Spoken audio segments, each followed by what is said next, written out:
আজকের সমাজে বাবারা কি তাদের মেয়েদের জীবন নষ্ট করে দিচ্ছে না?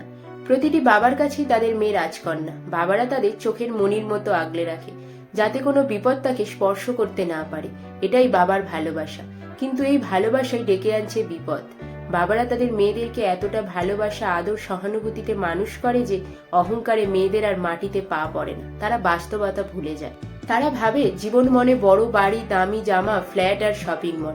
বাবারা তাদের মেয়েদেরকে শেখায়নি সংসার মনে দায়িত্ব, কর্তব্য, পরিশ্রম আর সহানুভূতি।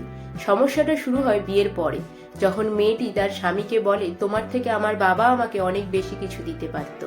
এই তুলনার অহংকারে কত সংসার ভাঙছে। কারণ তারা স্বামীর সামর্থ্যকে মানতে শেখেনি। তারা শিখেছে শুধু চাওয়া, চাওয়া আর চাওয়া। তাই মেয়েকে রাজকন্যা নয়, শক্তিশালী নারী হিসাবে গড়ে তুলুন। কারণ সংসার ভাঙার দায়টা বাবাকেও নিতে হবে। কারণ তিনি মেয়েকে বাস্তবতা শেখাতে ভুলে গেছে। জীবন কোনো রূপকথা নয়, জীবন মানে সংগ্রাম। তাই এখানে অহংকারের কোনো দাম নেই।